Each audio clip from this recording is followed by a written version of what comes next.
Hey, Irvin. Rhett is looking for you. This is Leslie from the Sprawl. And CBC is here, and they wanted an XLR cable as well. Sweet. Thank you. See you soon.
Good evening. My name is Stephen Dolman, Events and Program Partnership Lead at Calgary Public Library.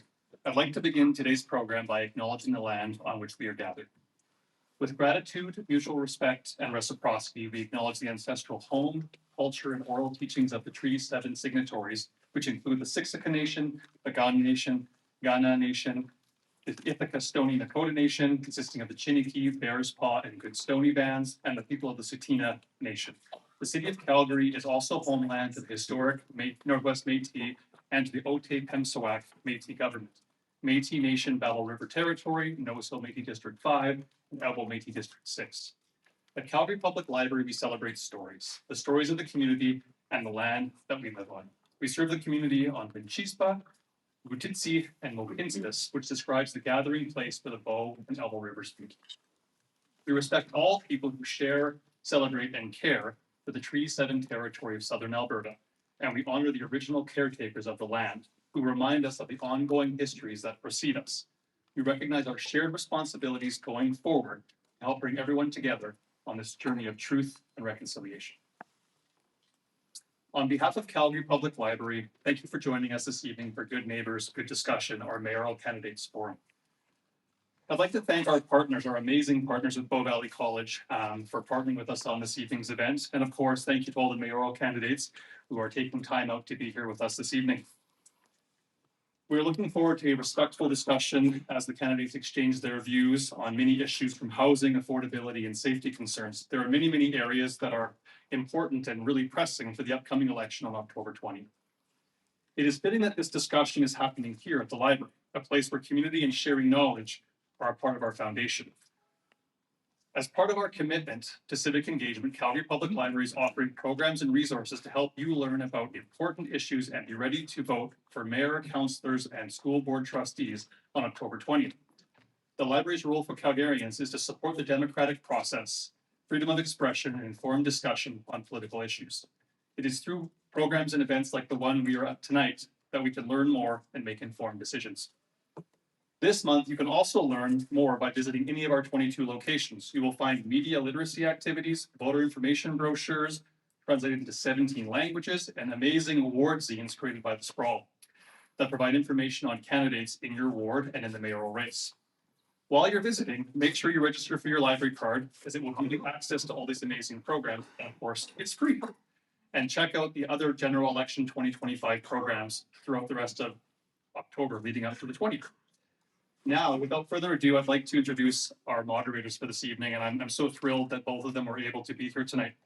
Lori Williams is a political scientist and associate professor and student advisor in the Department of Economics, Justice, and Policy Studies at Mayoral University.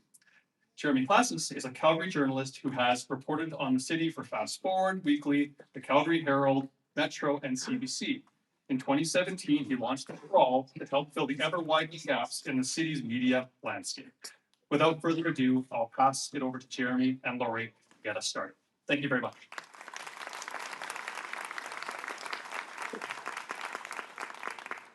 Well, thanks everyone for coming out tonight. This is an important event. Important information is going to be discussed. Looking at some of the people that are going to be speaking with us tonight and sharing their ideas and challenging each other's ideas.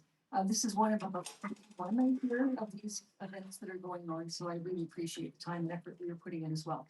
I'm here just to mention a little bit about how we're going to run things tonight. First of all, this is going to be, I think, live streamed and recorded by Sprawl, so it'll be available online if you want to take a look at some of this material later. The plan for the evening will begin with 1 minute introductions by each of the candidates in the order that they are seated in front of you, followed by a series of questions with 1 minute answers from each candidate.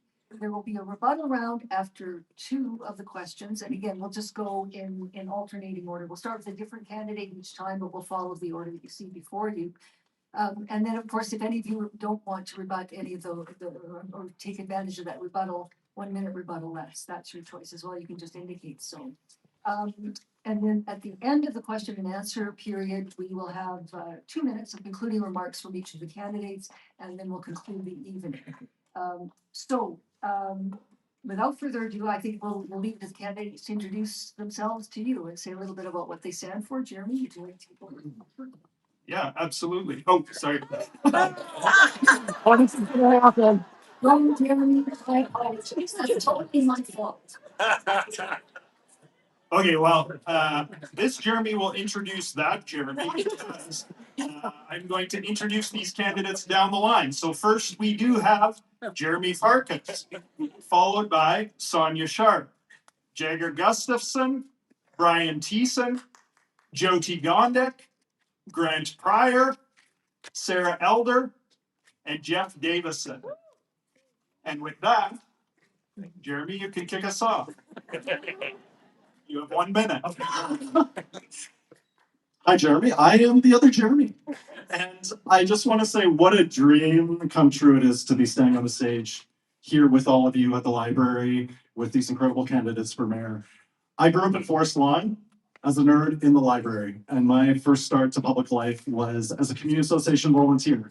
I was told by my granny that if I wanted my shot to play for the Dover Cannons, and mind you, I was 6 years old, but if I wanted my shot, I had to sign up as a community association volunteer. And over the past several decades, I've grown, the city's grown, and I think I've been so grateful as a Calgarian to have so many incredible opportunities to serve as one of Calgary's youngest city councilors, as a police commissioner, as a nonprofit director. And through all of those roles, I've really seen Calgary through every corner. I've seen that we all want the same things: safe streets for our kids, jobs we can count on, housing we can afford, and leadership that we can trust. So grateful for your consideration and looking forward to not just talk about the what, but the how of how we meet this moment for Calgary's next decade. Good evening, everyone. Thank you so much for being here. I am Sonya Sharp. I am the current Ward 1 City Councilor, and I'm running to be your mayor. So this evening, I am hoping that I will gain your vote in the next election, which happens October 20th. I am not running on a personal or ideological agenda. I am running on a to-do list. And this to-do list is a compiled conversations I've had with each and every one of you and Calgarians over the last 4 years. What's working, what's not working. And the top 3 things that I'm hearing is public safety. So we're going to be putting some things forward about public safety this evening, blanket rezoning and repealing it. And the one thing I'm also hearing from constituents around the city is bringing senior administration to heel, which means we need to get things back on track. We need to make them understand that council is in control and they report to us. So we'll be talking a little bit about that this evening as well, because all these great ideas we have, if we don't have control in the horseshoe, none of it will happen. So I'm excited about this evening, looking forward to the debate. Thank you for being here. Jaeger Gustafson. Hello, that's correct, Gustafson. Thank you. My name is Jaeger Gustafson, and we will also be exploring ideas past the next 10 years. If you look, I think by 2035, Calgary can stabilize if we believe the data. But what people were really asking for is what is going to happen next. And I really want to create a city that is unified in a sense that we can continue to build on, not just for 2 million people, 10, 100 million people, who knows where the future is going, but we want to have ideas that bring us to tomorrow and beyond. And I've always thought about what were the words or what were the things that we need to focus on, because we really need to focus on things as things continue to change. There's a lot of money coming in and we got to make sure people continue to invest. And it was around people. And the best way to bring people together is what we need to see in our hearts, and that's unity. So themes tonight I'll be speaking on is people, unity, and the future. Thank you. Brian Thiessen. Hi, my name is Brian Thiessen, and I am so happy to be here tonight. Thank you all for coming. When I applied for law school at the University of Calgary 30 years ago, I was really attracted to this amazing city, the entrepreneurship, the meritocracy that exists here. And I wrote my essay when I applied for law school all about public service. And then I ran up a massive student debt and spent the next 30 years working in private practice and scratching that itch, working for Habitat for Humanity, Ronald McDonald House, chair of the Calgary Police Commission, and managing partner. I'm an employment lawyer, and my job is to fix dysfunction in organizations. So my clients all say, this is the perfect project for you, Brian. You have a lot to do at City Hall, and I've built a team, and we built some amazing policy, public safety toolkit, housing, transit, and critical infrastructure. And I'm so excited to be able to share some of that with you tonight. And I thank you for the opportunity to speak with you and answer your questions.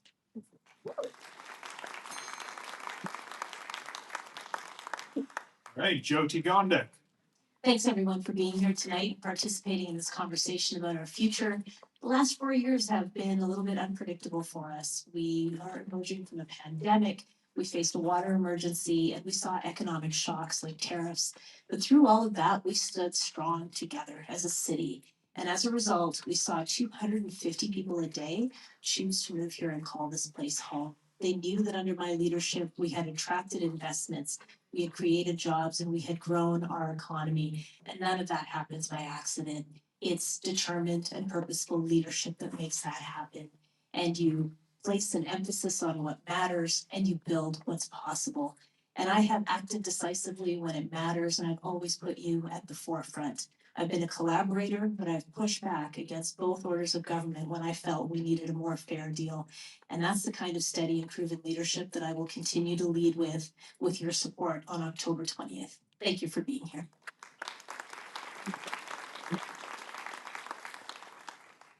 All right, Grant Pryor. Hi, how's everybody doing? My name is Grant Pryor. I am far more comfortable on a rig floor than I am on the stage, but I figured I am a regular working class guy. What I know is that times are tough, that the death by 1,000 cuts is real. We're all feeling it. That my kids, who I love, will never be able to get out of my house because they won't be able to afford any place to live.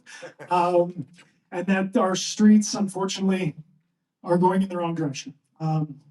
What I know most is hard work. It's all I've actually ever really known. And I've been lucky enough to do that all over the world. And I would be honored if you'd allow me to work for you. Thank you very much.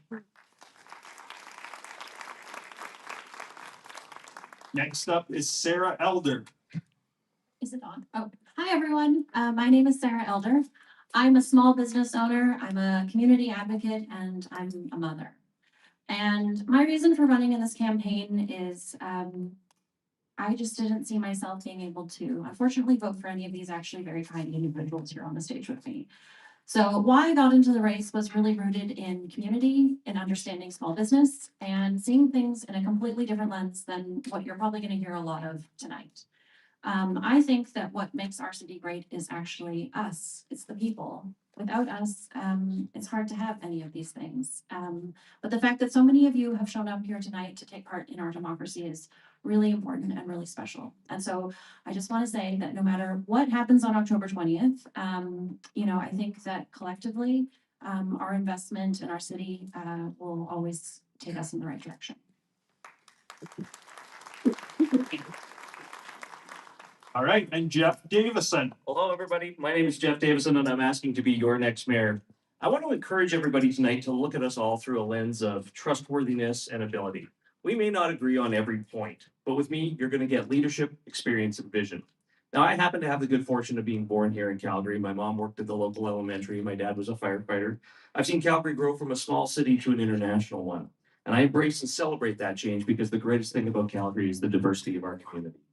My varied career has taken me from oil and gas to technology to film and video production to one term on city council and now running a provincial-wide multi-million-dollar cancer charity focused on prostate cancer.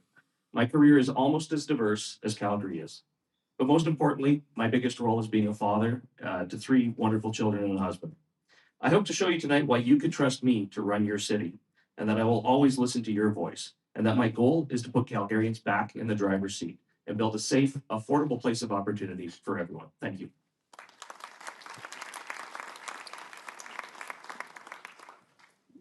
That's great. Thank you so much. Now we're going to talk a little bit about public safety, which a couple of you have addressed already. But that combination of public safety and vitality, particularly in the downtown area where we are located tonight, I think a lot of folks here from the community.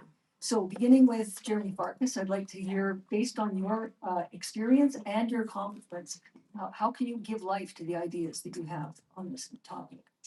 Thank you. And my safety plan is called Built for Belonging. It talks about addressing the immediate safety and security concerns that Calgarians feel every day, right now in our downtown, on transit, other public spaces. It calls for reopening the downtown police station. Calgary is now the only major North American city without a downtown station. It also calls for a crackdown on the 50 to 100 repeat violent offenders. We know that it's about 50 individuals who are responsible for the vast majority of crimes against people and property, but it goes even further than that. It talks about actually getting to the root causes of the problem. It talks about funding prevention. It talks about mental health, getting to the source of challenges around addiction. It talks about funding mental health and housing supports. And it also steps up with support for the first responders themselves, because we want to ensure that the people who are showing up for us every day actually have the support and the accountability to do their work. So again, my plan can be found at ourpathforward.ca. Tough on crime, but even tougher on the causes of it. Thanks, Jeromy. Sonya Sharp. Thank you. Hello? Okay. So my safety plan has been very clear. I am pledging to put 500 new police officers back on the street, and that's just to catch up to the national average. We need to be back at the top 5. Also to create a 24-hour police station downtown. Now you're going to ask me how we're going to do that. Well, we're going to look for efficiencies in the corporation to fund one of these most important things that we hear about every day, and that's your safety. On my track record, when I took over Ward 1, it wasn't a safe place for community. It wasn't a safe place for neighborhoods. It is now one of the safest wards in Calgary. Also, when the police were about $20 million in the deficit, when some of the changes in the provincial government did to radar, I brought a motion for $20 million, which passed unanimously because members of council understood how important public safety is. One thing I'll leave with everyone is if you don't have a safe city, you won't have everything or anything you want, because no one will live here and no one will move here and businesses will leave. Thanks, Sonya. Gustafson. Well, safety is the foundational consideration for all policy at the city, all work that happens with the city, and everything we should do in the community. So when it comes to this, our safety practitioners like law enforcement and the fire department, we need to make sure that they are fully funded and we continue to listen to them. Now, if I was speaking to a friend, I would definitely want to tell you that we actually have seen improvements in safety in Calgary, but people are experiencing something called fear of crime. And it's really this push for vibrancy. So I was trying to understand what's this word vibrancy. And what it really meant to me was the flower that attracts the bee. And so creating vibrant spaces means things that attract us. So when we're investing in new communities to get people back out into the community so they can have repeated exposure to safe environments, it's great food, it's great friends, and it's great fun that keeps us coming back. So keep that in mind in your discussions today. Thank you. Thank you.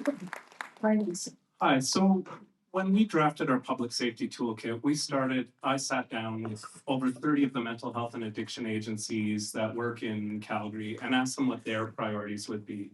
And they told me they would focus on 3 things: housing, mental health and addiction supports, integrated with police and transit.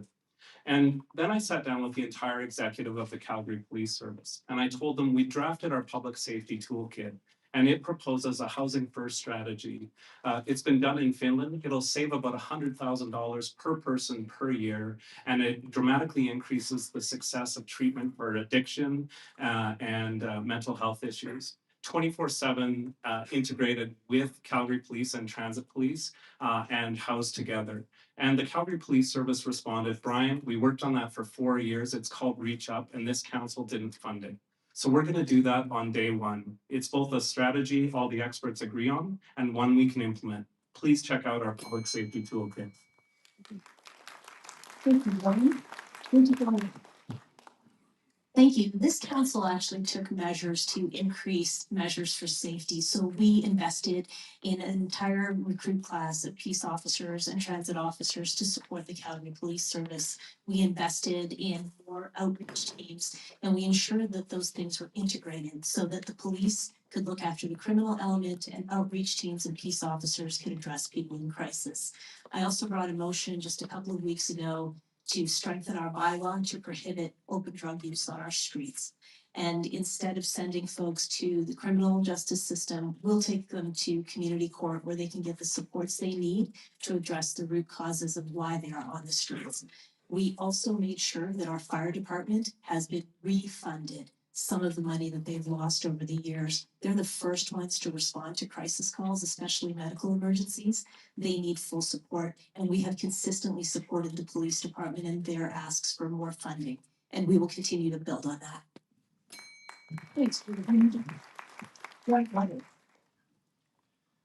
So right now, currently, we have 3,000 homeless people downtown. Of those 3,000, 30% say they have used Narcan in the last year, 12 months, at least one time. So that means 900 people have died. They've been brought down by Narcan, but they've still died. We have to look at that this is not working. I look at them like I would look at my son, who's in the crowd, so I can't look at him. We have to care enough for them to hate us. So what I mean by that is, we know anybody who has had mental illness or drug addiction in the family, the people that try and get them help are usually the ones that take the brunt of the hate for it. But we have to be brave enough to do that. So I want to enforce our laws. And I also want to get these people help. We can never let empathy become apathy. And that's what we've done. So we need to enforce the laws and then put those people into detox or for a 3 months to a 6 month period. And then once we do that, we can use what we said. Housing first is a great idea. But we first need to get them clean and we need to get them help. Thank you very much. Thanks, Glenn. Sarah. So I just heard a lot of stuff and I don't actually know how much we can actually achieve in terms of promises that are being made tonight. So what I can do is tell you within the jurisdiction of the municipal government is that I will absolutely work with the provincial and federal government to make the needs of Calgarians known and to advocate for the changes to bail at the level of government where it actually needs to happen, as well as with the provincial government.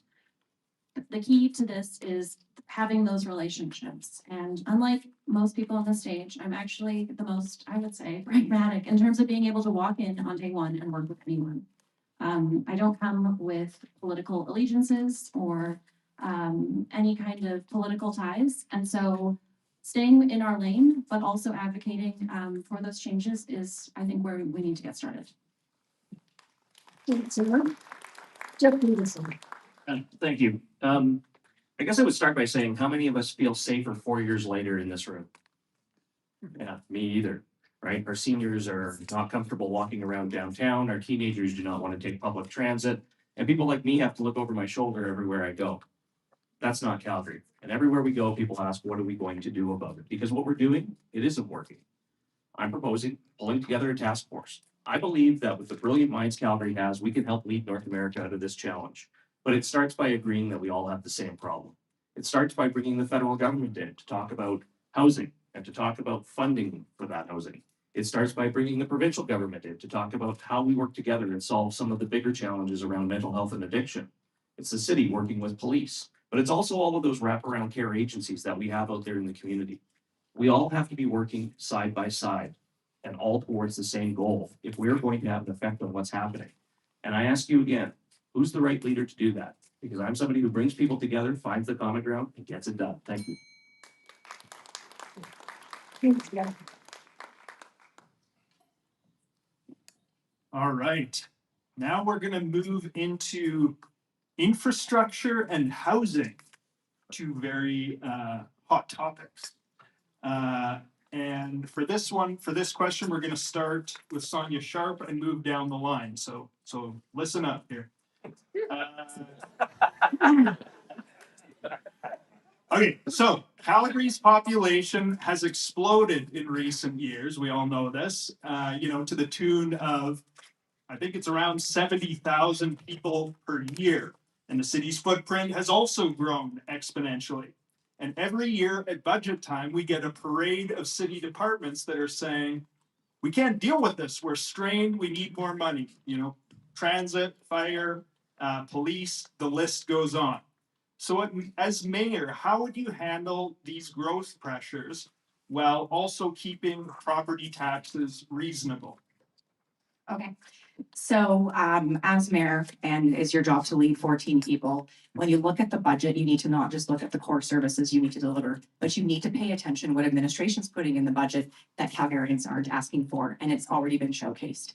There was $40 million put in the budget that administration wanted to put, but we didn't fund 2 growth communities that actually are going to build 5,000 houses in each community. So it's a balance and making sure that we're building in new communities. New community growth actually pays for itself. The levies in new community growth actually pay for themselves.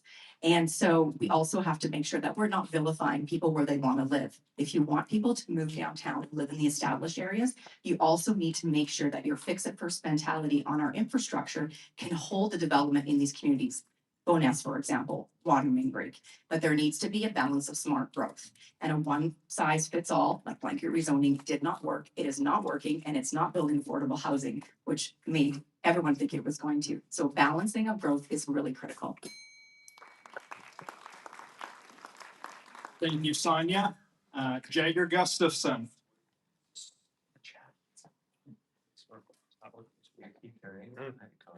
I keep turning it off. Thank you. Okay. The challenges around housing are going to be addressed not just on the municipal level. So we have to ensure we don't have policy whiplash. Okay, that's when we change our minds too much or we have too much emotions. We need to have a lot of stability so the funding can come from federal, provincial, and municipal. Very, very important. Now, as we steward the funds for housing in Calgary, what we can do is make sure that it has very high quality. And, so one of the ideas which I think is very, very good, because being a landlord is a business, this is somewhere where the city potentially can step in, is licensing landlords. This may be challenging for some individuals. The city takes an education first policy and slowly implementing this so that we can have the best landlords in Calgary so they can make more money, and we're going to educate them on how to run great businesses, as well as the least among us are protected when we're in a very vulnerable situation. Thank you. Thank you, Jaeger. Brian, how would you handle the costs of growth while keeping property taxes reasonable? Thank you, Jeromy. So we do have a detailed housing toolkit that will address the crisis in housing supply. But on the question about how we keep costs low, first, we have to earn back our A- in financial transparency that we had 4 years ago. This council has fallen to a D+ from the C.D. Howe Institute because they're not transparent about how they spend your property tax dollars.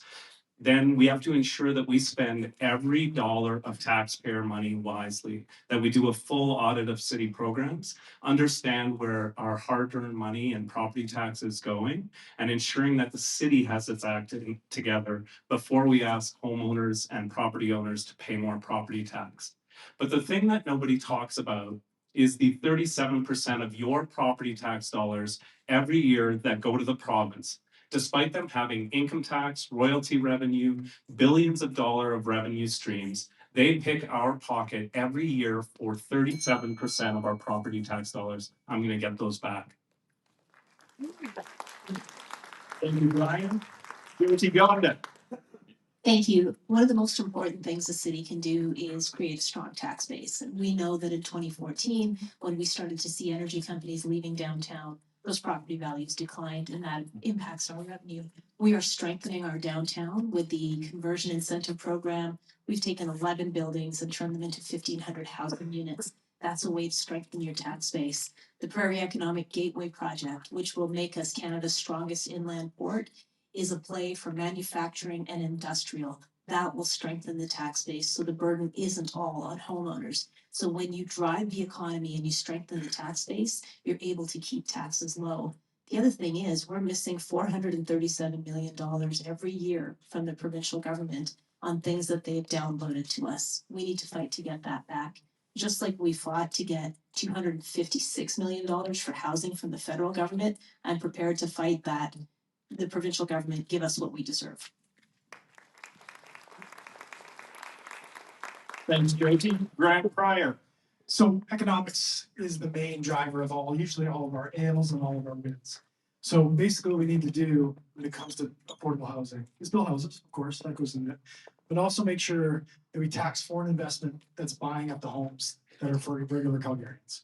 If it's not going to be a primary resident, or if you're going to be a large conglomerate or corporation, you have to be taxed for that. I want to tax you 30% for buying that home, so that regular Calgarians can get into the markets. What we get right now is in certain buildings, they'll end up buying up 80% of a structure. So when I was a finishing supervisor, that's exactly what happened.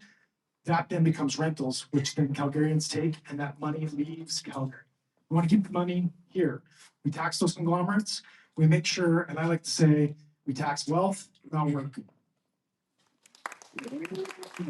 Thank you, Grant. Sarah Elder. So it's not just homeowners that are facing an increased burden in terms of affordability and property taxes. It's also small business owners. And that's something that doesn't really get talked about a lot. Today, I was actually talking with two small business owners about exactly this issue and how when that bill comes due for a very small space in the East Village, and they're paying almost $12,000.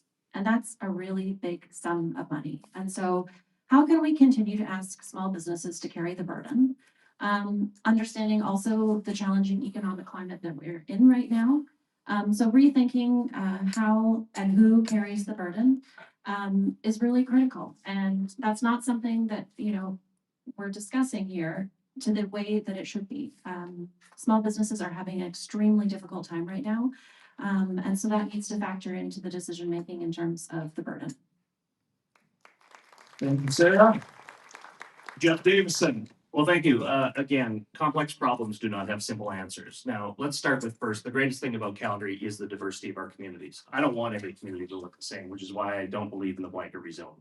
I think the blanket rezoning was about affordability, which, the average row house starting at $700,000 is not affordable. And building 4 houses at a time does not keep up with the 70,000 people moving to Calgary every single year looking for opportunity. I look to how we build new community base, right? Let's look at building new communities within existing communities. I've done that as a former city councillor in Springbank Hill, in West District, and at Winsport. We'll add 55,000 residents, creating tax base to the west side of the city. That's important as we look forward to some of the largest infrastructure spends in Calgary's history, Green Line. So let's think about if we have ridership issues, if we have affordability issues, if we have density issues, if we have climate issues, how are we not advancing more development along the Green Line to support it in all 4 of those ways? And that's what we will exactly do. I'm also the only one talking about a tax freeze, and we will get to that very soon. Thank you, Jeff. Jeromy Farkas. Thank you. Thank you for the opportunity. Firstly, on housing, my housing plan begins with the acknowledgement that we are in a housing crisis. We need support not just for homeowners, but also recognition of renters, nonprofits, city administration, and city builders to be able to solve and meet that challenge, to be able to focus the greatest amount of density where the services and infrastructure can support it. On taxes and infrastructure, it's really important that we spend our money wisely. A lot of my viewpoint on this is informed by my experience as a not-for-profit director, as a CEO having to lead a charity. We need to make sure that we're spending our money wisely. And when it comes to some of the infrastructure issues, we pay for it regardless. Calgary is now one of the only major cities with such a high leakage rate. We lose about 25% of our infrastructure, or rather our water, due to the aging nature of our leaking water pipes. We need to continue to invest. Austerity isn't going to be able to return the investment required to be able to meet the challenge of Calgary being a city of 2 million people in the next 4 years. Thanks, Jeromy. So we're now going to have a question followed by a rebuttal round. The question round will start with Jaeger and the rebuttal round is Brian.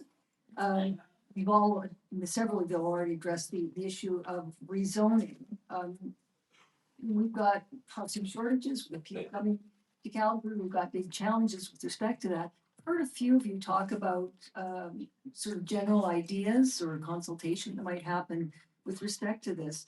You only have 1 vote on council, so how do you propose to address the issue, and how can you individually promote the kind of consensus that's needed to actually move such a policy proposal forward? So starting with Jaeger. So council votes together with all of the votes. And so they vote in the best interest of Calgarians. And what's really important, and what happened here was engagement was lacking. So engaging with things like our community associations, having that voice proactively come. There's a lot of work that goes on behind the scenes, but the challenge is reaching Calgarians where they are. When you go and knock on the doors, a lot of people, they don't want to, politicians coming to knock on the door, you don't know if they're a criminal, we don't want to open the doors. So the thing is we need to make sure that this is done with a lot of transparency and also a lot of digital engagement, because everybody has a phone in their pocket. Well, most people do. Some people I know have 4 of these in their pockets. So we need to reach people proactively through digital media. So it really just seems like a marketing issue that the communications department needs to be unified at the city. And I have a plan to bring the city together in 10 departments. It's very cool. I'd love to talk after about it. Thanks, Jaeger. Ryan, please. So I'm the only candidate that's talking about how we're going to fix zoning. So we're hearing from some of these candidates, including even today, about how they're going to repeal zoning. And my question for them is, and then what? We've actually proposed real concrete proposals on how we can fix zoning. And it starts with listening to all of you. Calgarians were ignored in the zoning discussion. I saw it from both sides. And we're proposing to go back to refer it back to the housing committee and consider ideas like capping open zoning on 4 units, insisting that developers do a pre-consultation with neighborhoods for homes that are within 60 meters of a development. The developer has to sit down with the neighborhoods, talk to and consult with people, make changes, and then report to city on how they've adapted their plans for the neighborhood's concerns and publish those. So we have real concrete proposals on the next steps, what we do to fix zoning. And we've got a full party, 13 candidates to do it.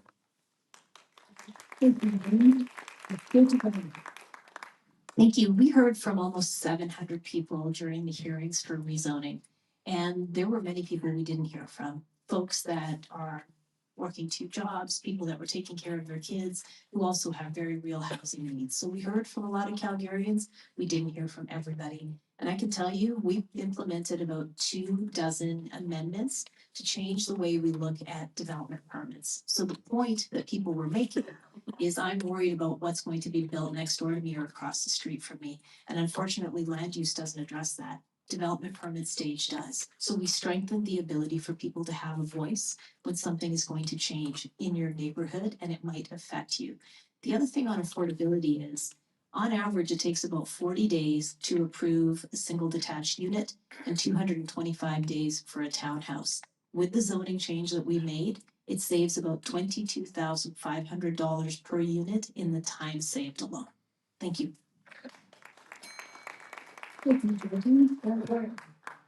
So we have to be careful about double speak. We're gonna hear that a lot here tonight by a certain amount of people. You can't get, we need more housing, but I don't know if anybody ever watched Game of Thrones. Anything that comes before the but doesn't matter. The truth is, we need more housing, period. I need my children to be able to get a house. I need your kids to be able to have a house. I need them to have a family so that we have a future and have grandkids. That's what this is about. I get the rezoning part is uncomfortable for a lot of people. But the whole thing about being a parent or a grandparent is sacrifice. It's all we've ever done. And so that sacrifice will pay off for our kids and our grandkids. So I'm behind that, but we can't amend. The last thing you want to do, and I think most of you agree with me, getting red tape out of the way in the government is a win. So let's take that win. And then we can repeal some of the things that we need to fix, like parking or community aesthetics. It's totally doable. That's doable. But the question is, I will sacrifice for your kids.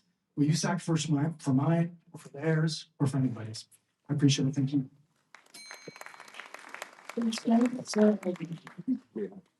So I'm in favor of repealing and replacing blanket rezoning based on how it was put in. And, I find it really frustrating to hear someone say, well, there just weren't enough people who came out and spoke in support of blanket rezoning. That's just,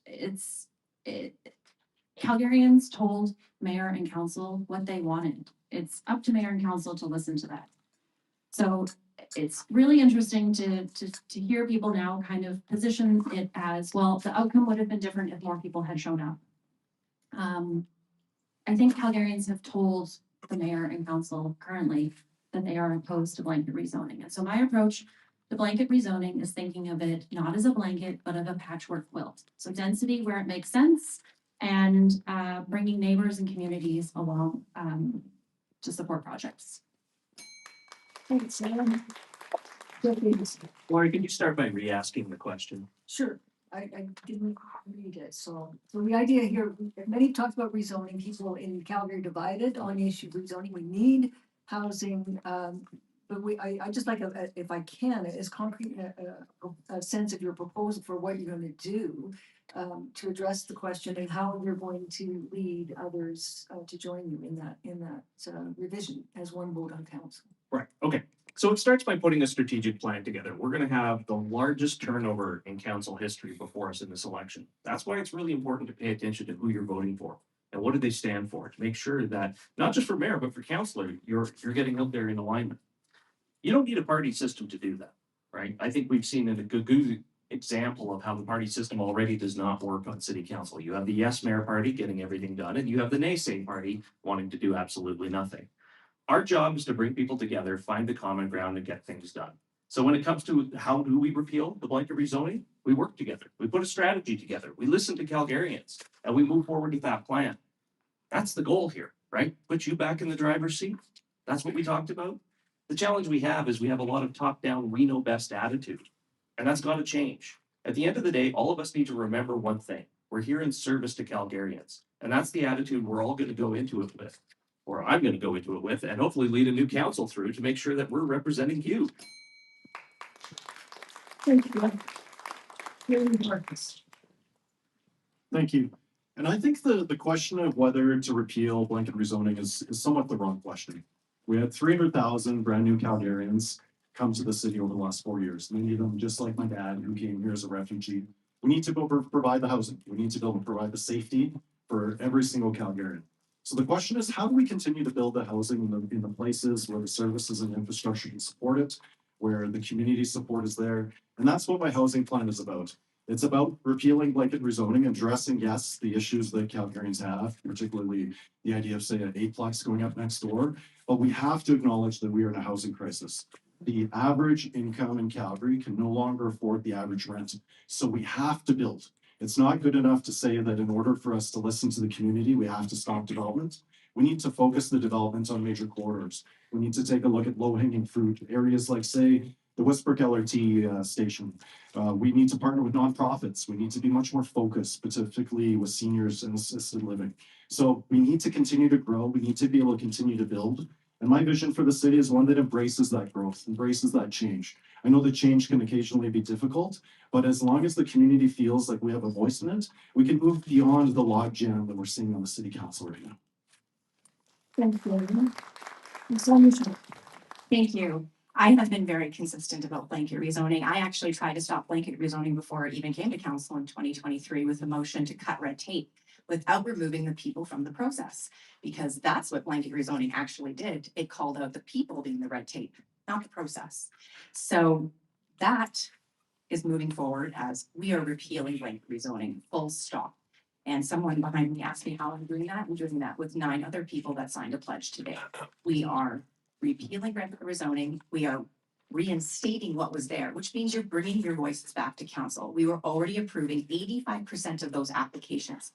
And then we're reforming the planning department. You can shave 120 days from wicket to shovel if you do it properly.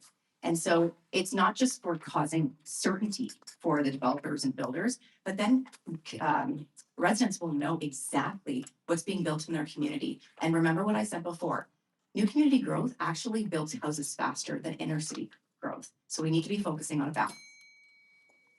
Thanks, Sonya. Now we have a rebuttal round. Jeromy will moderate this, but we'll begin with Brian Thiessen. Each candidate can choose who they want to respond to, and you have 1 minute to do that. And you don't have to, but it's advisable to, because these people came out to hear some things. So you don't have to, but you should do it. With that, Brian Thiessen. This feels like my parents when they say you don't have to eat your vegetables. I will say, when I went and sat in on the zoning discussions, and I was very surprised. I appeared in good faith. I wanted to have a discussion about zoning, and what I heard was a lot of dismissiveness from council. And one councillor in particular, Dan McLean, actually in the middle of the session I was at, made the comment along the lines of the anger in the room that people felt on zoning was a good campaign issue. And anyone that was opposed to it was a bad campaign issue for them. And I guess since he's on your team, Sonya, I'm wondering, do you see the anger that people feel about their not being consulted on zoning as a good campaign issue for you? Because I see it as a housing issue. I see it as a real serious issue where we need to bring people together in a solvable way, not a campaign issue to stir people's anger and tap into it.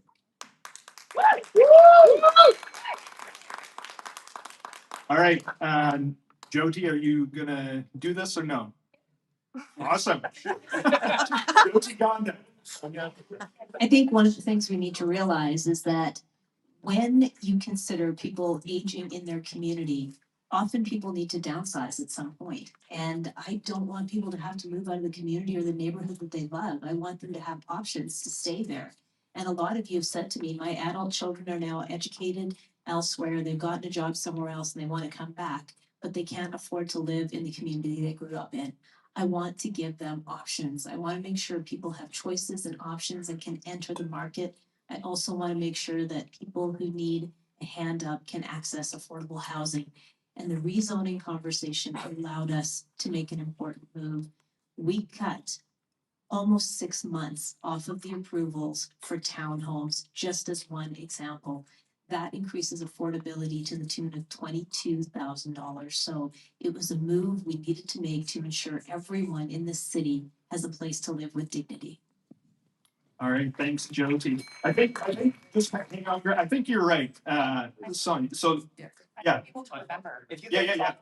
So go ahead, Sonya Sharp. Okay, sorry, if everyone's okay, because I don't think I'll remember what Brian even asked me. So, thanks, Brian. Okay, so first of all, Brian, if you have a problem with Councillor McLean, I think you should have a coffee with him. Second, what I'll say is the wedge issue of break the rezoning wasn't even about housing.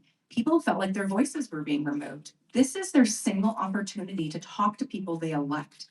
And like I said, we spend hours. That's your job. Your job is to sit in public hearing and listen to people. And if you don't like that, don't do this job. You spend 2 or 3 days there. And so I wouldn't say that we even thought it was an election issue. I know Councillor McLean brought a plebiscite to see that, you know, people really wanted something in their community. They should speak to it. So we tried to make it a plebiscite issue of this election. But what I'll say is it's not about building housing. This turned into removing people and their voices from city council. We are building houses. We have done a great job on our housing strategy. We're using land for affordable housing. This process removed you from it, calling you the red tape. And that's why we tried to stop it. All right, thanks, Sonya. Your time is up. I'm sorry. Grant Pryor. Okay, so I figure I'll take this time to just kind of address something. You guys will notice 2 different types of voices that are up here. You'll hear me, Jaeger, and Sarah, and then you'll hear the 5 talking. And if you close your eyes while the 5 talk, they pretty much sound the same. And if you close them really tightly, you can hear the teacher from Peanuts go. The thing is, everybody's got a plan. They've got a 3-point plan, a 5-point plan, a 29-point plan, I'm sure. But we've all been here before. We've all had these plans before. They were on council 4 years, 8 years, and 12 years ago. When do we find these, not just listen to what they're saying, but look through it? Maybe we don't need any more plans. Maybe what we actually need is some actual work. Thank you, Grant. Sarah Elder. I feel like the opportunities right now are limitless in terms of where this could go. So my question is for Brian. So Brian, and I guess Sonya, for anyone who's running as part of a party, how are you and your slate of council candidates going to be making decisions? Are they going to be making decisions? Are you going to be making decisions on things like this behind closed doors? Are they going to be made transparently out in the open? You know, what documents did your candidates have to sign in order to participate? Possibly, what did they have to agree to be a part of your party? I think Calgarians, this isn't something that we've had any conversations about so far in this election. But with the introduction, either a test or permanent political parties at the municipal level, I think that having conversations about what this actually means for us and decision-making really matters. Right, Brian, 15 seconds. Yeah, 15. So we created a political party that has to be disbanded under the rules right after the election. We agreed only to 4 principles: public safety, housing, transit, critical infrastructure. No party whip. There's no disciplinary. We have agreed that you, the public, will be our party. All right. Thank you. Sonya, do you want to respond quickly? 15 seconds. Yeah, I'll just, don't think this is working. Okay, what I'll say is your decision about how decisions will be made, everything will be made in public. And our form of party is very similar to Brian. There's no party whip. We don't follow any party politics. We're like-minded individuals that came together across all spectrums to represent Calgarians. And everything has been very transparent, and we are following legislation of the. All right. Thank you very much. We will move on to Jeff Davison. Well, I'm going to start with public safety, fail. Infrastructure, fail. Remember when you couldn't shower? Affordability, fail. And why are we failing on affordability? Because council timelines get in the way. When it takes 8 years to put up a new building, an affordable building, that's a fail. This problem of a housing crisis and affordability crisis, this is 100% self-inflicted. And all due respect to my colleague down at the very end, Jeromy, you voted against every development you ever saw. So how are you going to build the houses? You voted against every mental health and addiction thing. You voted against everything we saw on the streets. I'm curious as to how the redemption tour should be taken seriously when we spent 4 years where you were the lone wolf and now you want to be the head of 15 people. Woo! All right, thank you, Jeff. And Jeromy Farkas, you are next. You have 1 minute. Do I get 15 seconds? You get 1 minute. Or, yeah, 59, 58. thanks. Yes, thank you, thank you.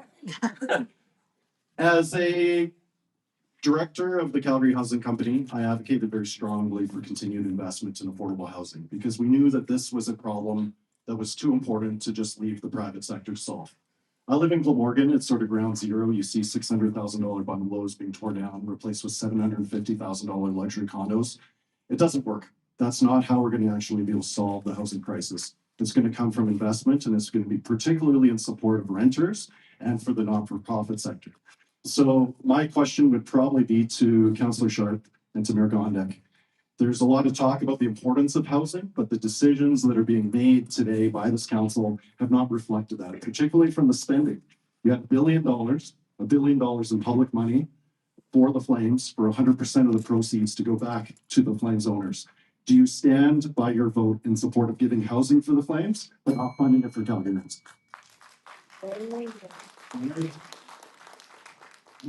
Next up is Jaeger Gustafson. Sorry. Sonya, she just Okay, sorry. I apologize. Go ahead. Do I get to go? Yeah. Okay, so I'm just gonna, Jeff Davison kind of asked a question I'm gonna ask of you, Jeromy, but what I get really frustrated about and disappointed is that you really understand the whole process of the event center and lending money to build our own capital projects. And you just want people to think that's happened in a whole different way. We use reserves. We are giving that money back over 35 years plus an escalator. The province gave us $330 million for infrastructure costs. And I'm just disappointed because you were a member of council, you know better, and you know how our city works, and you know the budgeting process. So for you to say, do you stand behind a vote of housing or event center? I stand behind both. We need a vibrant city. We need to bring attraction in, and we do need housing. Those are apples and oranges. So I'm super disappointed that you spin the narrative on the way we funded the event center, which is a city-owned project. All right. Thank you, Sonya. Jaeger Gustafson. Yes, thank you. So I have a question for Mayor Gondek. One thing I think that people had challenges with in the past was continuation of funding, and these are things you have addressed. How are you currently addressing transparency around capital budgets and capital expenditures so that the public can know more about what we have actually committed in terms on the federal and provincial level? Thank you. Jyoti, 15 seconds. Thanks very much for that question. I helped to change the budget process so that you are able to see what we're doing earlier than November when we used to do the big grand reveal. Every month, the council discusses the budget and anything that we can disclose publicly, we do. And you get that preview in September every year now. All right, thanks, everybody. Thanks, Jyoti. What we're going to move on to now is the next question, which is we're going to go into a couple questions about how council works or doesn't, as the case may be. And so Calgary City Hall, as we've been talking about, has to work with other levels of government. That's a key part of the job of being mayor. You have to work with other levels to get things done. Sounds easy on paper, but as we know, it's not. The provincial government in particular is very, how should we say, involved in municipal affairs, increasingly wants to be involved, move this train around, maybe remove some bike lanes, all that stuff. So your one vote on council, how are you going to work with other levels of government and set a tone as mayor to get things built for Calgary? In this one, we will start with Jyoti Gondek and work down the line. Thank you. So for the last 4 years, I've been building relationships with both the provincial and federal governments. With the federal government, they trusted our housing strategy enough to award us $228 million to ensure we could get housing built. And a short while after that, I received a phone call from the minister saying, we can give you a bonus 28 million. What do you think you would use it for? I said modular housing, and we received that funding. We built a trusting relationship with the provincial government. I remember when the low-income transit pass was going to be defunded. I called Minister Nixon. We had the problem resolved within an hour. So I do take time to build relationships, and quite often they're successful. But I'll tell you this, I'm not afraid to pick up the fight when we need to. The elevated version of the Green Line downtown makes no sense. We are doing a feasibility study again to demonstrate it makes no sense. I will fight the provincial government on this to represent the best interests of our city. So collaboration is great until you need to put it back. Thank you, Jyoti. Grand Pryor. So I guess anything that's going to be, can people get along with you? Can they understand what you say? Can you speak for everyone? And I think nobody really knew me before today, but I'm pretty sure you guys love me now. See, I'll take that. That's a win. That's a win. Basically, I think we have to be able to work with people, obviously, from both sides of the fence. And what's happened now, parties will increase this, but is division. Everybody's on the far right, far left, and none of us are there. We're all right here in the middle. Whether I talk to a guy on a loan rig or a waitress in Los Angeles, we can get along with everybody. Most of us are right about here, and that's what we need to do. We need to hit this sweet spot of getting along and seeing people as people. It's not that difficult. For example, UCP, right? They're going to give us $180 million for a detox center. Let's take that money. Let's swim with the current and work forward and not just think if you're against the UCP, screw it, we're just going to give that money away. That's not how the best way to work for anybody. And it doesn't help any of the homeless people downtown either. So I appreciate it. And thank you guys for laughing at my joke. I appreciate it. Thank you, Grant. Sarah Elder. So, why does the provincial government want to get involved in municipal politics? I think that's a good place to start. And, I really think it comes from a lack of relationship. And I think we've been able to see that play out in different ways. And so Calgary has the option of doing something different by working with me as mayor. I am someone who has relationships on all sides of the political spectrum, both provincially and federally. And honestly, I think I might be the only person up here that can actually genuinely and honestly say that. So I'm not going to like someone one day, and when the leaves change color and a government falls out of favor and is kicked out of office, suddenly finding myself unable to advocate for Calgarians, because I can work with absolutely anyone, and that is what we need. Thank you, Sarah. Jeff Davison. I think we have to agree that we're much more similar than we are different. And at the end of the day, sometimes you don't always love your partner, but that's where ideology has to stop.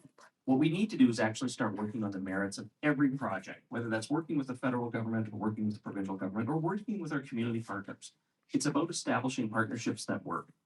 You don't establish partnership by fighting everybody on Twitter and then asking them for money the next day. I've never seen that successfully work. But I do think this new council will have a significant opportunity to showcase that we can be different, that we can be bold, and that Calgary can be big thinkers again. Remember, we have about $15 billion worth of public and private partnership ready to go in our city. Our future's looking bright. But to do that, we actually need to establish a partnership that says we respect each other and that we're going to report back to one another, because we have to be able to win together if we're going to bring people back to the table to do this again with us. Thank you, Jeff. Jeromy Farkas. Thank you. I had the opportunity recently to go toe-to-toe with the province and win. And here's how we did it. So I was recently the CEO out at Glenbow Ranch. So if you've not had the chance, it's an amazing property that was contributed by the Harvey family, the Haskanes, and others contributing to the space between Calgary and Cochrane. The problem was this was donated for Albertans to enjoy forever until the UCP decided it wasn't. They decided that they were going to flood the park and destroy it in favor of a flood mitigation project. So what did we do? We built a team. We built an organization, reached across party lines, brought together conservatives and progressives, the grassroots and business leaders, ranchers and environmentalists, to be able to get it done. We didn't just go toe-to-toe to fight the province. We attacked the problem rather than the people. We found an alternative to be able to get the province what they wanted, which was a secure flood mitigation for Calgary, but also the lasting protection for the park. So that's the approach I would take as mayor. Work across party lines, be willing to push back when necessary, but also be willing to partner to make the other partner look good too. Thank you, Jeromy. Sonya. So what's important is, as mayor and council, as mayor, you are to lead the other members on council as well. So you are only one vote, but together stronger. And you are to work with the provincial government, no matter who's in power. And the common thing you both need to have, because you're not always going to agree, is respect. And you can't have awful conversations on social media and expect people to want to come to the table. In the past, we've had issues where things like that exploded on social media and things ended up dying, and we had to retrieve things back. And so on council, I was able to work with some of my colleagues on not just the event center, but the Green Line. We did bring a motion to bring it back, bring a task force together and get the province to understand this had to be built. The other thing, though, I will call out the province a little bit about an article they wrote about staying in their lane, staying in your lane. So I will challenge the province with that as well. We'll stay in our lane if you stay in yours. And don't be coming telling us how to do certain things like bike lanes and other things. That is our jurisdiction. So I think there's a two-way respect that has to happen. Thank you, Sonya. Jaeger Gustafson. Why do you think they sit behind wall of glass at City Hall? It's because these politicians, they're all the same, thank you, Ian. They're afraid of you. They're afraid of the voters. I'll tell you, Daniel Smith is afraid of the mayor of Calgary when the mayor of Calgary has your mandate. Nenshi, terrified of Calgarians if he's in Edmonton, and the mayor of Calgary has your mandate. And the mandate we need to come together is that we are going to have representatives first. Our workers at the city, we're going to treat them better than anybody else. And all of our partnerships will be productive. But it's when Calgarians get together. The mayor of Calgary is the most influential and has the largest mandate in terms of tax base and potential in Western Canada. So your vote matters more than anybody else's right now. Your vote personally. Thank you. Thank you, Jaeger. Brian Thiessen. So when I was chair of the commission, I had to report to the provincial justice minister, and I worked with both an NDP and a UCP justice minister, and I worked equally well with both. I had to speak different language to the two groups, but I learned how to communicate on their grounds and find consensus. So I have proven that I can work with whatever provincial government is there. But I will say this, make no mistake, Danielle Smith wants to take over Calgary City Council, and she has some preferences on the stage. But we created the Calgary Party, a centrist party that is built to fight that. We have centrist options from the UCP, NDP, federal conservatives, and federal liberals. And we've built meaningful centrist policy that works only for Calgarians. And my job will be to stand up to this premier. If she wants to step down from her seat and run for Calgary mayor, she should do so. But we're going to fight only for you. Thank you, Brian. Thank you all for answering that question. I'm going to pass the next one to Lori. So we have another question with rebuttals. We didn't quite plan that you would be asking each other questions. We thought you were going to be giving rebuttals to what we just talked about. So we're looking good for time. So what I'm going to do this time, just in preparation, when it comes to rebuttal round, if somebody's asked a direct question, I think we can afford 30 seconds for you to respond. And that's how we'll proceed, because we're making pretty good time. So we're talking now again about council functionality. We all know that voters want all of their officials to work together at different levels of government. Some of you have addressed that already. There are a lot of challenges we're facing, and we just want solutions to those problems. 4 of you have served on councils that some have described as not working very well together, unable to collaborate or find common ground. So what I'd like each of you to say is provide some evidence of your ability, your experience, your success, if you like, at leading people, particularly on council, or the potential for leading people on council to find that common ground and that compromise. So it's a leadership question. As mayor, as only one vote, what can you do to bring others on side and get people working together in ways that I think some people have lamented wasn't happening on the last couple of councils. So we'll start this one with Grant Pryor, and then the rebuttal round will start with Sarah Elder. So Grant. So the question is how, when I was on council, I brought people together. What can you point to in your experience? I know I wasn't on council. What can you point to in your experience that shows us your ability to lead people to come together despite disagreements, find common ground? What's your record, if you like, in terms of leadership on those kinds of issues? My wife likes me. That was harder than you think, actually. So basically, I think the thing is, I ran 3 nightclubs with 200 plus employees from a variety of different places all over the United States. I ran 2 nonprofits. Culmination and coming together is something that obviously just kind of comes natural to me. This technically usually doesn't come natural to me, but because you guys have been so cool, it's actually been a lot easier. So I appreciate that. Thank you. I think the thing is council working? So when they talk about what they're going to do, the 5, about how they're going to make council work, they've been on council, but everyone keeps saying it doesn't work. So maybe the thing is you need somebody that's not on council, that's ran other businesses, that's talked to a multitude of people all over the place, and who has the ability to bridge that gap, because I'm human. I'm not perfect. I got blind spots just like all of us, but I'm willing to admit those blind spots, and I'm never going to spin on you or turn or lie. Thanks, man. So also having not served on council, but I can tell you about my business, and my business is actually rooted in advocacy for the increased participation of women in politics from a multi-partisan standpoint. And what that means is that I think the job of electing more women and underrepresented people who are also very well qualified isn't only the work of one party, it's the work of every single party. And so my approach to working with people is it's just the way it has to happen. Are we going to do we build the rebuttal in, or is that something? No, the rebuttal is after this. Oh, okay. Yeah. We'll each be given a chance to respond to or ask a question of another candidate. That's separate. So I don't need to build it into this. No. Okay. Well, seeing as I've used my time and I've answered this question for all of us, I will hold on. Thanks, Jeff. Well, first of all, I've never needed a party to get anything done. I believe in diversity of thought. I believe that conversations solve big problems, and I believe in innovation. And frankly, running a healthcare charity, if I had 14 people around me that simply said yes to everything, I'd fire every one of them because it's not a good use of donor dollars. I want different perspectives at the table, which is why I'm running as an independent. You know, it's interesting because we talk a lot about the dysfunction of this council and how that compares to the last council.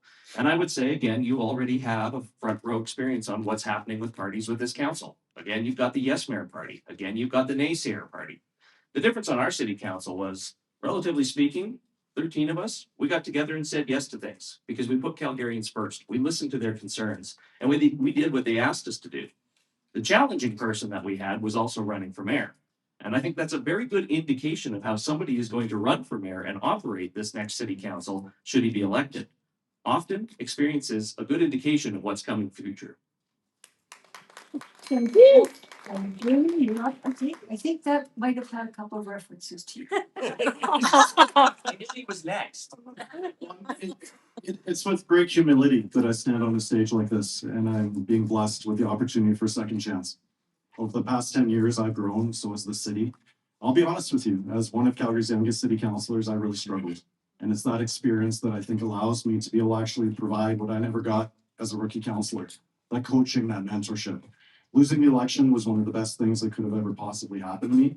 I got a lot of opportunities to learn who my friends were, but even more so than that, I got the support of Calgarians, the coaching, the mentorship, surviving 172 days through the wilderness. You don't do that unless you're willing to put your life in other people's hands, and vice versa. Leading a scrappy small nonprofit, sticking it to the province and winning, raising funds for big brothers and big sisters, working in the nonprofit sector every single day.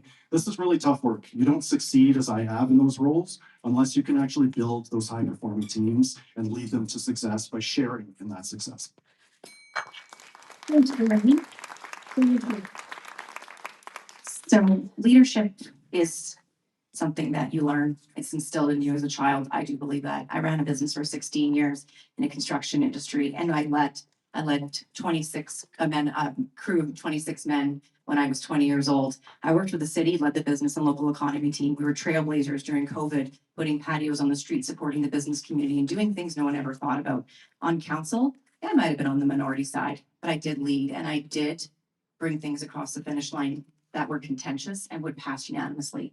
The one thing, though, I will say is some of us might not have got along politically, but we did have respect for each other. And I'll say that with Mayor Gondek behind me, even though we didn't agree in policy, we respected our opinions. And that's actually critical because that's how you lead.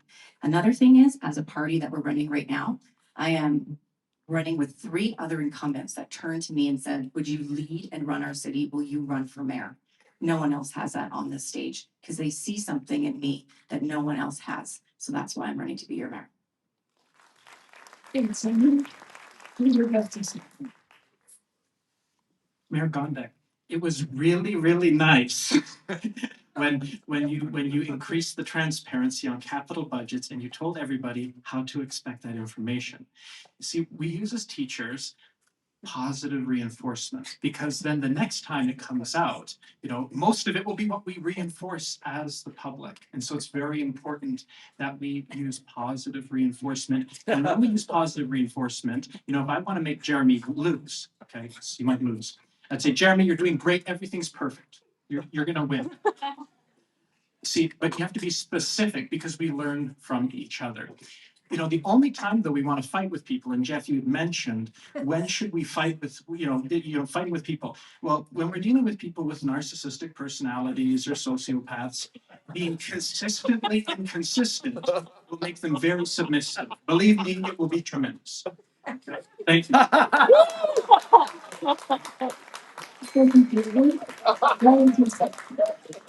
Okay. So I will say that I have spent 30 years working in leadership roles in organizations, and my practice of law as an employment practice is going into organizations in their toughest moments, investigating, helping them get back on track. And here's what you can tell about leaders. You can see leaders if they build teams, and that's what I've done. 13 candidates running across this city, working together, developing policy together. I worked as the chair of the Calgary Police Commission with 2 city councillors on that, as well as the police executive, and I built consensus with that group, listening to people and understanding their opinions. And I will tell you, being the managing partner of a law firm, not one of your partners thinks of you as their boss. It's not a top-down command control. You have to sit down every day, understand your colleagues' concerns and priorities, come together with a unifying strategy, and execute. And that's what I've done for 30 years of proven leadership, and that's what I do as mayor. Thanks, Jyoti. I'm the only person up here who has actually taken on the leadership position on council and being the mayor. And while other people were trying to find themselves and understand if they had what it takes, I was in that role. I was with you when we went through the water feeder main break, and I was honest with you when I said, we're not exactly sure what happened. We don't know how long this is gonna take, but here's what we're doing to make sure that we can get water to your homes. And I came to you every day, twice a day, to tell you everything I knew, and I was transparent with you, and I stood with you as we went through that. That's how I've led. There have been more unanimous votes on this council than so many councils previous. This is the council that just approved unanimously the preview of the budget. This is the council that made sure that we are ending open drug use. This is the council that passed a housing strategy that is leading in the country. This is the council that consistently has done things for you as Calgarians. So now the rebuttal round where you can either address something that someone has said in response to the last question or ask a question of another candidate. Try to keep the questions as brief as possible, and we'll give everybody 30 seconds to respond. Yeah, you start, Sarah. So Jeromy, the reason I'm actually on the stage right now is because I was serving as your campaign chair. And it was because of your lack of leadership in that capacity that I decided to leave your campaign and run myself. Why should anyone else in the city trust your leadership? From day one, our campaign is the only one who's actually been fully transparent with our donors. We've shown from every single corner of the city, from every single walk of life, conservatives and progressives on that campaign team being brought together with that shared vision for the city. I've always kept my promises, even when it has been difficult to do so. I'm the only councillor on the stage who actually kept their promise to decline the city council golden pension at great personal cost. Leadership, it's a challenge. I've never been perfect in the past. I don't profess to be, but all I can promise Calgarians is that I've learned from my mistakes. I've continued to grow as a leader, and the results have been in the work that I've done, not just partnering with, say, Mayor Nenshi on the mental health and addiction strategy, not just championing the issues that I did for low-income transit pass in the prior council, but the work that I've done today. So my ask to Calgarians would be, don't judge me on who I was 10 years ago. Judge me on who I am today, based on the vision of where we're going to be able to go as a city. So if you could try to keep those answers to 30 seconds, I may have to. I know. So if you could count down, and it was unclear, if we could count down just when it hits 30 seconds, please try to wrap up at that. But we've got a bit of latitude here as well. So next we want to hear from Jeff Davison. How would you like to address? Sure. The only thing I would say is I think the only thing council's unanimous on is that we've got to get to work because apparently there's an election happening in less than 20 days. All of a sudden we care about mental health and addiction. All of a sudden we care about policing. All of a sudden we care about all of these big issues in our city. So I guess I would challenge them to say, you've had 4 years to get things done. Where have you been? You want to address that to someone in particular? Do I want to address somebody in particular? Right. Either one. All right, well, why don't we give all of the current council members a chance to respond to that. So we'll start with Sonya, please. Sure. I've been working, Jeff, actually, really hard to get things done and actually working on things that when you served on council, you didn't get done, like defunding the police. So I would say I've been working really hard. I am one of the councillors and speak to the people that opposed everything I did. I worked hard. I brought amendments that failed and I showed up every day to serve Calgarians. And I'm proud of what I've done and I will be working hard for the next 4 years serving Calgarians on what they're asking for. Thanks, Sonya. Now, Jyoti Gondek, please. The fact that we have $15 billion worth of construction projects on the go for the next 3 to 5 years, which is something that we haven't had since 2008, is because this council invested in Calgary. We made decisions to invest in our downtown core. We made an investment in the event center to make sure we could draw more investment. We have 3 Marriott hotels coming to our city that will generate property tax revenue. This council has made strong decisions to invest in Calgary and it shows. Sure, that was a question. Do I get the 15 seconds back? Sure. Okay. Okay, so let's We move don't on. get 15 seconds? There was no question. I don't think there was a question directed to you. Well, she said she's gonna work. All right, go. Doing something. I mean, I would just say that, let's be very clear, nobody defunded the police. What we did was actually listen to the police chief and what they asked us to do, which is something you might want to do considering you've come up with some dreamy 500 officer plan. That's not something the police chief has asked you to do. Okay, Jeromy Farkas, a question or address some of the points the others have made. I just want to speak directly to Calgarians. One of us on the stage is going to be the mayor who welcomes the 2 millionth Calgarian. This is probably going to be one of the biggest challenges or opportunities we're ever going to face as a city, but we've got to be ready. We need the housing, we need the safety, we need the investments here and now to be able to meet that moment. We need to lean in, we need to lean into this vision of growth. Just like my dad who came here as a refugee, every single Calgarian is owed a safe, affordable life of opportunity here in the city. And that's the focus. That should be the focus of every individual on the stage, all of you. Thank you, Jeromy. So Sonya, would you like to ask a question or address a comment? I'm going to address a comment. I'm going to clean up my mess. I'm going to address a comment about something, and it's actually going to surprise everybody in this room. There is no such thing as a golden pension, and I'll explain right now why. When you're elected as an official, you get brought into a room and you're with HR and you have a pension, or you opt out of that pension. But what that means is that deductible doesn't come off your check every month. So Jeromy, I think you need to address to every single person in this room and the city that you, of course, didn't take the pension, but you probably did take that deduction, which means your payout would be a little bit higher when you didn't get reelected last 4 years. So the myth busting of this golden pension has to come to an end today. Folks, I worked 20 years in the city. There is no golden pension. I worked 4 years as counselor. I might get $350 a month when I'm 65. But that 9% a month on my paycheck came off. Someone up here that keeps talking about the golden pension, his didn't. Jeromy, 30 seconds to respond. I guess the question is how I would spend my paycheck. I would donate to Big Brothers and Big Sisters. I would donate to the Alex. I would donate to Leftovers Foundation. Actually, just run the tape on the Jeopardy forum, the mayoral debate that we had. All of the amazing nonprofits doing amazing work, the Women's Center, others. That is how I spent my paycheck, and that's the type of causes that I'm very passionate to support. And I got to give a shout out to the Glenbow Ranch Park Foundation too. Thanks, George. Thank you, Jeromy. Jaeger, would you like to ask a question or respond to something someone else has said? So, one of the forums I said I would support Brian Thiessen.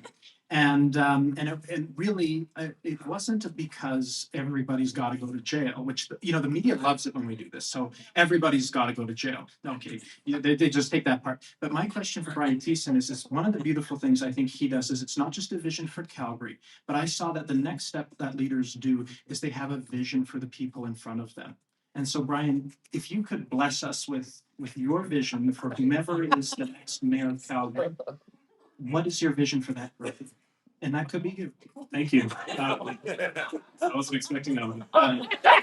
It's really awesome sitting next to you. I mean that sincerely. I just want to say, my vision for Calgary is I truly believe we deserve to be voted the best city in Canada. I truly believe we are.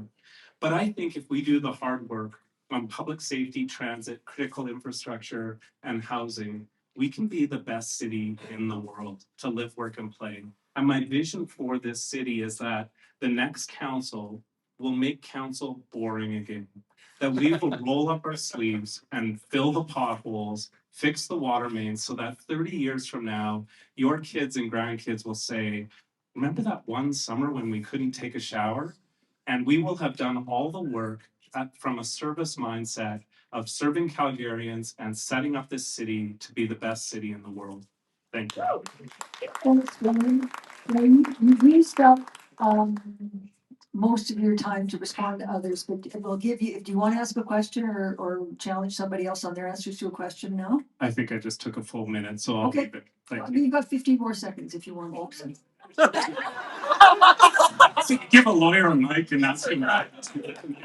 I will say, I really admire Redemption Story, and I have sincere respect, Jeromy, for how you've grown as an individual. But when you were on council, you proposed a motion to defund arts and culture, CADA, by $6.5 million or 44%. You voted against Max Rapid Bus Transit. You voted against the Green Line, almost every major infrastructure project. So my question for you is, given room for your personal growth, it's not you, but Calgarians who are still paying for all your mistakes. Do you deserve a second chance in those circumstances? And why should Calgarians let you spend billions more of their dollars and deprive them of much needed services in arts and recreation? Go ahead, Jeremy. Yep. Well, that's just a misrepresentation of my record. Take out your phone now, Google Farkas Sutina Public Art. I championed local art projects as a way to advance reconciliation. It was very important to me that we actually had the local vendors, the local fabricators involved in that. You can read on the tape about the other issues, but I'm very much in support of a vibrant city where everybody can thrive. Thanks, Jeremy. Jyoti, do you have a question or a challenge for one of the other candidates? I think they've taken care of each other quite well. And Brent Ryder, you have a question or challenge you'd like to bring to one of the other candidates? Yeah, I do, actually, that was well played. Say nothing and win, that's awesome. Basically, for the people that are gonna do a party, now, I respect both of you. You're very smart, you're very intelligent as well. I just kind of understand how we make such a dumb decision of actually being a party. Like, we all see this every day. Politics now is dividing all of us. And just being more divisive on a municipal level just seems to make no sense to me. Can you square the circle for me? That makes sense to have that divisiveness and to have that kind of clog the gears. Am I going too long? No. Because it's like somebody saying, if you eat too much food, you're fine. You're not going to get fat. If we have parties, there's going to be congestion. There's going to be this breaking between each other. Can't have that. I mean, it just doesn't make any more sense. So 30 seconds each to Brian and to Sonya, and you're being endorsed, so maybe we'll give Jeff a chance to crack at it too. So we're starting with Brian. Sonya and I agree with me first, but do you want to go? Okay.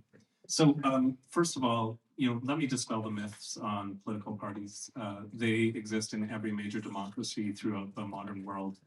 They are not inherently evil. They are a voice, a chance to allow candidates who didn't otherwise have the resources to run, to build consensus. We built a centrist party with vision across the political spectrum. So we have built the consensus that I'm expecting on city council. And I think that is true leadership. I do not think that it needs to break down our municipality. And I will say this, the Municipal Government Act does not even allow us to caucus without other city councilors if we're making decisions that affect you. So there's no decisions behind closed doors. We're going to work together. And the most important meeting I will have after being elected mayor is with all the councilors that are elected that aren't in my party, to start to build that consensus and learn how to work together. Thank you. Thank you. And Sonya. I think it's important that Brian said about myth busting some of the things that we're hearing about political parties, but I'd like to call this a team. And we're like-minded individuals that work together. And we've built this team over one of the most stressful times. Campaigning is one of the most stressful times, and none of us have broke. We've gotten stronger, and we're there to lead. And here on our team, each individual is representing what their communities need. And that was part of putting people together. And we only have 10. We have had a lot of people want to reach out to be part of it. We decided 10 was good because there are members of council actually running that we do have great relationships as well, and we're wishing them luck. But what it is just making sure that we're calm, consistent, and can deliver what Calgarians are asking for. And as mayor and leader to Communities First, we've been through a lot at this point, and we're going to continue working for you. And that's what Communities First is all about. Believing in the same principles, believing in the same priorities, and delivering on all of it. And we have the political muscle to get things done on day one. Thanks, Sonya. Jeff, did you want to respond? We just endorsed you. Yeah, I mean, I'm an independent candidate, so I mean, I just think of it like this. Calgarians came out in record numbers to say we don't approve of the blanket rezoning. They also haven't approved of parties, so that's all I have to say about that. Thanks so much. So that's it for me. We're now going to have concluding remarks, and Jeromy will lead us on. Yes, so cease your fire amidst yourselves. And, don't aim it out there, but speak to these folks. You'll each have 2 minutes for closing remarks. Sit down, not yet.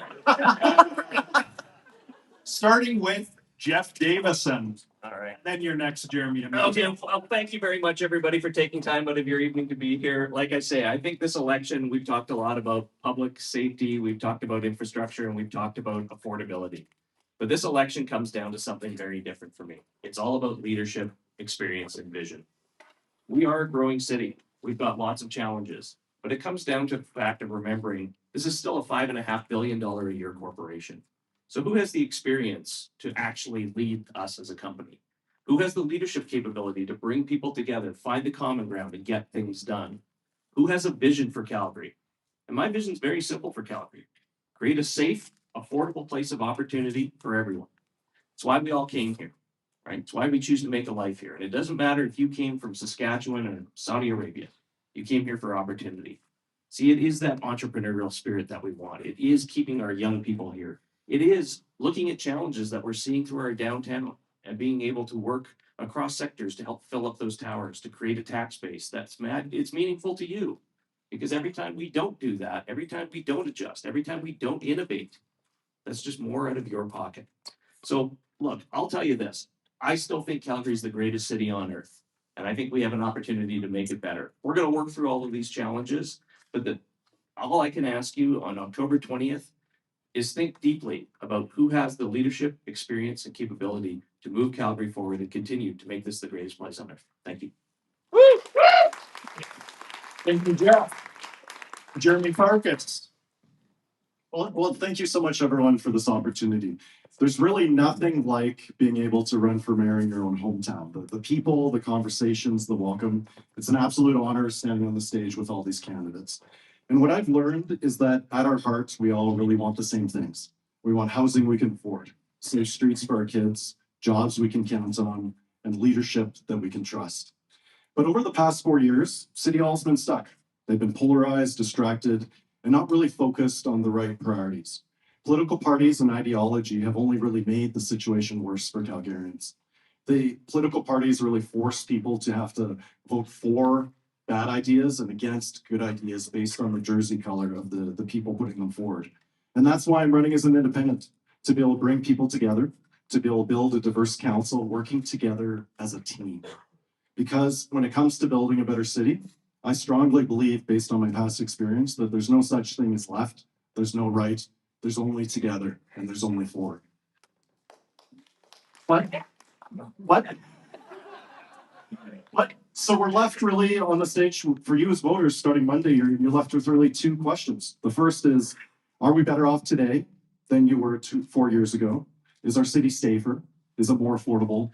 Is it more united? If your answer is no, then the second question is simple. Who on the stage has the best chance to do what hasn't been done in over 4 decades? Defeat a sitting mayor? Who has the experience and the plan to make our city better off? I'm Jeromy Farkas, and I've grown with the city. From a kid in Dover to one of Calgary's youngest councillors, to leading a nonprofit as a CEO. And along the way, I've built strong teams, delivered real results, and always kept my promise. The reality is that this is a 2-horse race. A vote for any of the other candidates is a vote for more of the same. But if you put your trust in me, I'm ready to get to work. I'm Jeromy, and I'm ready to be your mayor. Thank you, Jeromy. Sonya Sharp. Yeah, thank you very much. And thanks to both of you for moderating. I know that's not an easy job. So thanks, everyone. And I know we're getting ready for advanced polls here on Monday that run all week next week. And there's some issues obviously happening with the post office. So make sure that you're able to find out where you can vote. And we'll have that on my website for sharpermaris.ca as well. But I spoke a lot tonight about not running on a personal agenda or an ideological agenda. I'm here for you. I have a to-do list. And that to-do list is very clear. I've talked a lot about rezoning, public safety, and getting administration back on the right course. I've seen City Hall from a business perspective. I've seen City Hall from the inside and as a member of council. None of my opponents have seen that. I am ready to get going day one. And like I said at the beginning of this, we don't pay attention to our senior administration and making sure that they understand who they report to. None of the things we're hearing tonight are ever going to happen. I built a team of 10 candidates that share the same to-do list. We're strong, we're competitors. Otherwise, you wouldn't have seen so many times I had to rebuttal tonight. We are ready to get the ground running. We have the political strength to do that. The other thing I want to mention is we all talk about public safety and affordability, but what we're not talking about is the loss of trust. I did so on the council. That was the worst. And I'm running for mayor because I'm going to turn around how you trust City Hall again. So I'm Sonya Sharp. I'm running for mayor, and I'm building an affordable, safe city that works and where you can trust City Hall again. So go to sharpformayor.ca to find out a little bit more. Thank you. Thank you, Sonya. Jaeger Gustafson. Thank you. Oh, sorry, I dropped my phone again. All right. So my name is Jaeger Gustafson, and we are up here and we are philosophizing. And some of us have an we all have an ideological agenda. It's to win. And so how you win and how I win is you go to mayorgus.ca and you learn to vote together. And I'm really happy that Jeromy took some of my great ideas about, positioning people as a two-way race, and that works really well. But the challenge is what we're actually facing in the future is things that require unity. The next 10 years are pretty much already planned, and we need to make sure that now, as that plan is rolled out, just like what happened with rezoning, we have to see why this happened, like with the Calgary plan. There are plans above this, and we need to make sure that every single one of us in this room, like what's happening with motocross in our city, is being protected, like the wetlands on the motocross area that have been ignored. And they want to put a bus depot there. Pretty soon they want to put a bottle depot in your community and you won't have a say. My plan ensures that you have a voice. There's no way that everybody can talk to me every single day or talk to you every single day, but it's building that network of communities in Calgary is where it starts. And that's what we used to have, and that's what we can bring back. Winston Churchill once said it wasn't about looking into the recent past, but the further we look into the past, the better our future can become. And like our committee said, Eureka, we have to kick the ball into the net, and you are the captain of your own team. So if you go to mayorgus.ca, we can learn to vote together. Gustafson, that was correct. And I hope I spoke to you as one of my friends today, and I hope you got to know me a little better. Thank you. Woo! Thank you, Jaeger. Ryan Thiessen. So thank you so much for the opportunity. Great job moderating in difficult circumstances. And thank you all for taking an interest in democracy and being out here tonight and online to listen to us all. I've already outlined my vision, but I'm going to talk a little bit about we're at a crossroads right now as a city, and we do have a dysfunctional council, and it is the least popular council in the history of Calgary City Council. And that's because there was a lot of fighting amongst the members that were sitting on council right now. And so I'm asking you to trust someone who spent their life helping fix dysfunction in organizations, whether it was not-for-profits, municipalities around this province that I've worked for, as well as Fortune 500 companies. And what I found when I work with those organizations and when I go in and facilitate board meetings and talk to them about getting back on track is this. You have to find your North Star, your shared values, where you want to go as an organization and what you hold in common. And you know what organizations, whether they're not-for-profits or corporations, do really well? They don't get caught up in ideology. People work from across the political spectrum every day and find common sense solutions on how to fix their organization and move it forward.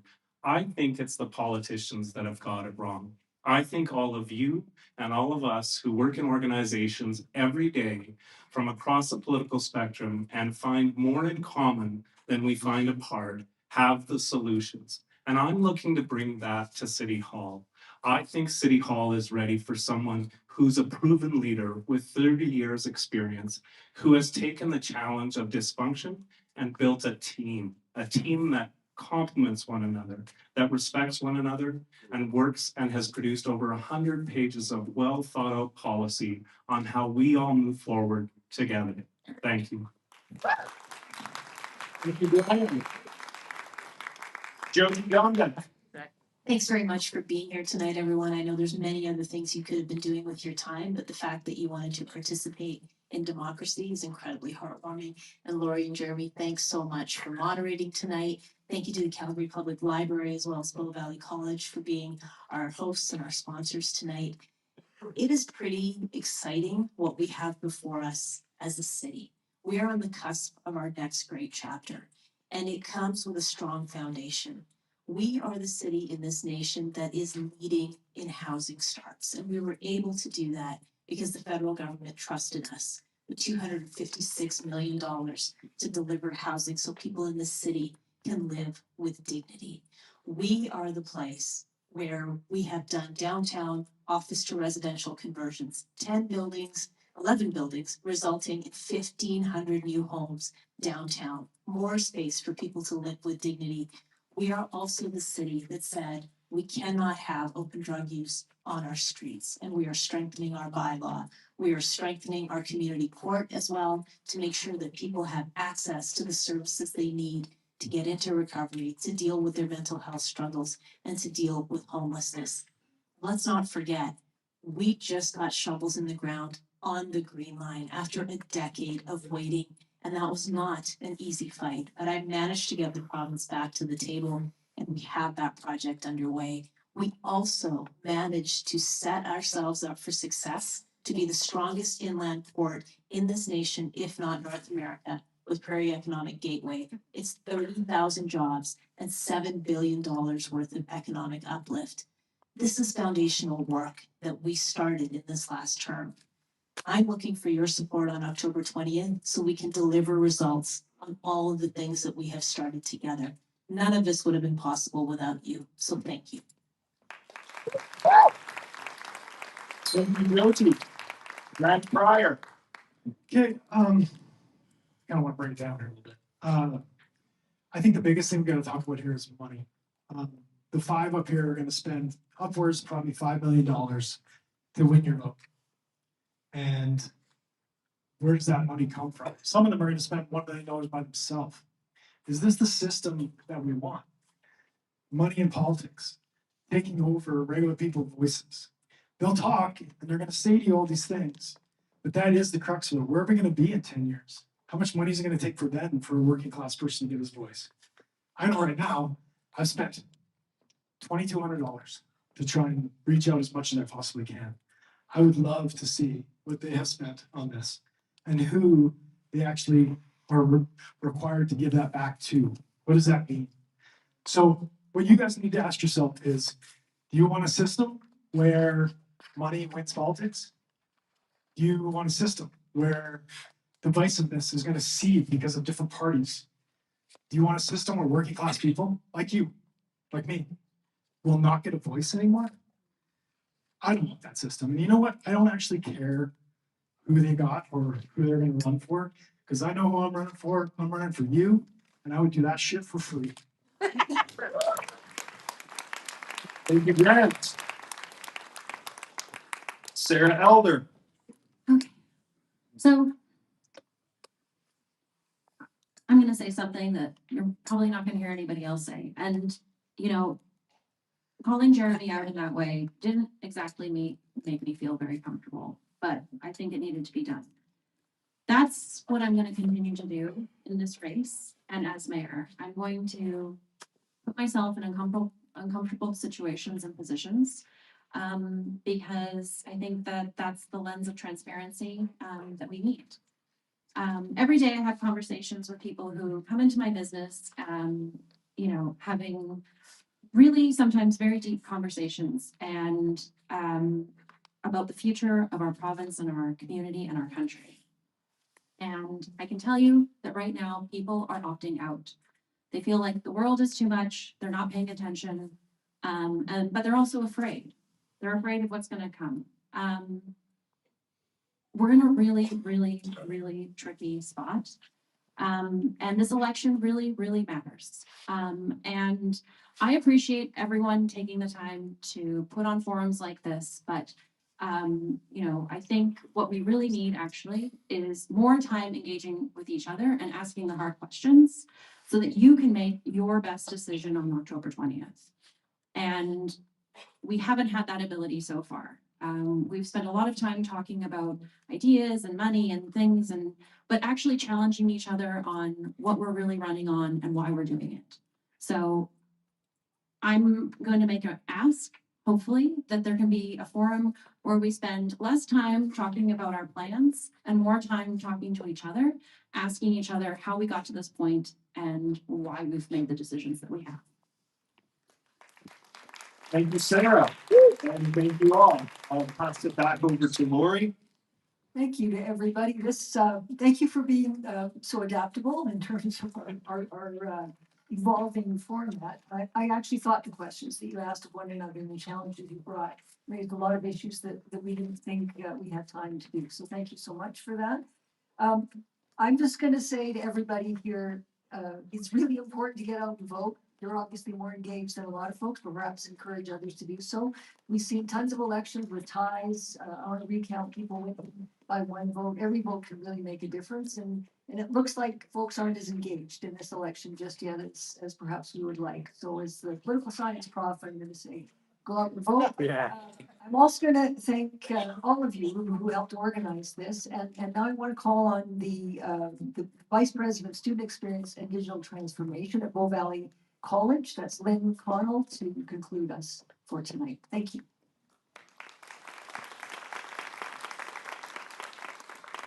Thank you, Lori, and thank you, everyone. Hello. My name is Lynn Connell, and as Lori said, I'm the Vice President of Student Experience and Digital Transformation at Bow Valley College. This has been an amazing event, a great evening of debate and dialogue, a lot of passion and commitment being demonstrated by all of the panel.